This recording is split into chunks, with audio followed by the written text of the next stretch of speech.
So I just spent about $25,000 to look at a piece of wood. So you asked me, do I get excited? Well, no, I don't get excited. Do you get scared that they might want their stuff back? Well, I try and stay pretty much with it. I've never... No, I'm on about the aliens. Oh, I didn't understand the question. Well, do you get scared that they might want to come and take their transmitters back? Their implants back. Oh, well, if they want to come take them back, they certainly have an advanced technology over we have. They wouldn't even have to appear to me. They could just take them and all be gone.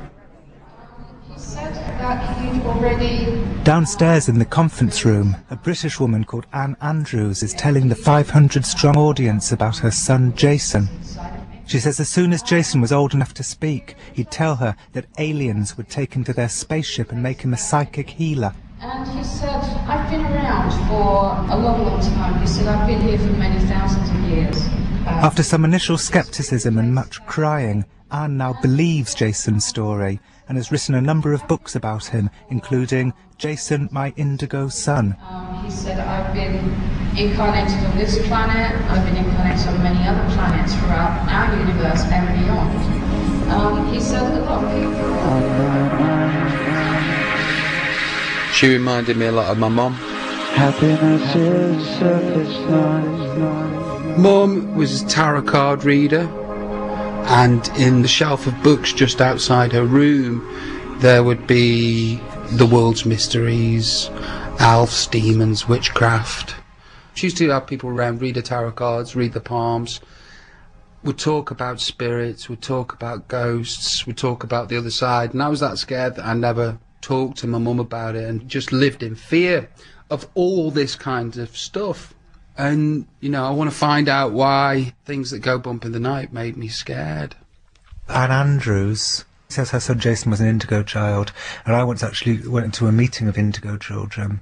Basically, what happened is the diagnoses of attention deficit disorder have shot up. I think, on average, 2 kids in every classroom in America have been diagnosed with attention deficit disorder and are on Ritalin, which is obviously a really traumatic thing to happen to a family. And some of those parents, especially if they're slightly new agey anyway, have begun to decide that their kids aren't suffering from ADHD. What they are highly evolved indigo children who've been sent down to Earth to heal the planet. And they have meetings, they have indigo meetings. Is it kind of, I can imagine that it would get a bit pageanty. Well, my child moves things with his mind. Well, my child can access the 4th dimension, so trumped. Well, I went to an indigo meeting once, and what they did was they blindfolded half the kids and told the other half to guide them across the room using telepathy. And I hate to say this, but they were bumping into pillars and falling over chairs. And I know, it really broke my heart to see it. Anyway, Anne Andrews believes her son Jason to be an indigo child. With all of this stuff, whatever Anne Andrews has got to say is kind of, well, if you're saying it, I have no reason to not believe you up until there's evidence that you shouldn't. For me, it's why would you lie? And Jason noticed Back in the conference room, Anne Andrews is showing the crowd some very blurry photographs she's taken of UFOs. She says the aliens routinely take Jason away for indigo training aboard spaceships, and she sometimes manages to photograph it happening, but the pictures never come out well because she's only got a disposable camera. When it's time for the Q&A, Robbie's friend Brandon walks to the front. Hello. Hello. Just wanted to ask, why don't you buy a better camera? Because I am absolutely useless with anything technological. Have you ever had any sort of psychiatric evaluation or presented yourself for that? No, I haven't. I'd like to think that I'm all there, but I think that there's quite a few of us out there that have these experiences, so maybe we're all crazy. Last night Rob said to me that he didn't want to hear any debunking, and then he brings along to the convention the kind of Hitler of debunking. Thank you very much. I've been called the Hitler of many things, never the Hitler of debunking. Well, I don't know, there's 2 sides to Rob in that respect, aren't there? I think there's a side of him that wants to go along with it, but there's also a very sarcastic, sceptical side to him, which I'd like to think is the real side. My toes curled up the moment he walked towards the stage.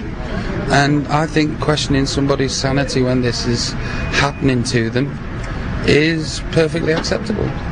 I question my own. I'll go and say hello to that lady. Anne Andrews is sitting at the signing table. She's signing copies of her books, including Jason, My Indigo Son, Raising a Multidimensional Star Child in a Changing World. Robbie gets one signed. Hi, darling. I'm Rob. Hello, Rob. Pleased to meet you.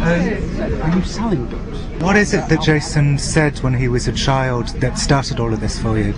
Well, he called them at time little men would come in my room and they would make me float with them to a hospital, which he thought a ship was a hospital place. Would there be 3 foot, 4 foot? He said there would be about 3 or 4 of these little beings, about like 2.5, 3 feet tall. But he said there was always a taller one, taller grey being with them. Of course, now he understands that the smaller ones are just like the drones that do their bidding. But he said the taller one was always in charge. Did he feel safe with them or not? No, at first he was absolutely terrified because it went against everything that we brought him up to believe in. But then he realised that they're actually awakening him to the truth of who he is. Can I ask you, do you, because I do, a lot question my sanity as regards to this kind of stuff? Do you still sometimes go, do you know what, have I gone mental? Oh, all the time, yeah. You know, you look towards the rational and you go over everything in your mind and you think, is there a rational explanation? And of course, 9 times out of 10, you can't come up with one. We always say, well, you know, you either laugh or you cry, you know, and we've done so much crying over all this stuff. And when did you come to terms with it? How long has it been? Since you said we believe you, Jason? Yeah, I suppose even when we said to him that we believed him, I don't think we 100% believed him, but we believed that he believed it. And of course, word got around in the small village where he lived, it got very, very nasty for him. So, you know, it's pretty awful, yeah. What is it that he encounters from people? In England particularly, people are really, really spiteful at times. They will ridicule, they'll poke fun, they'll call things out to him across the road and, oh, you know, mental boy and all this. It's just really, really nasty. I mean, he's actually even lost a job over this stuff.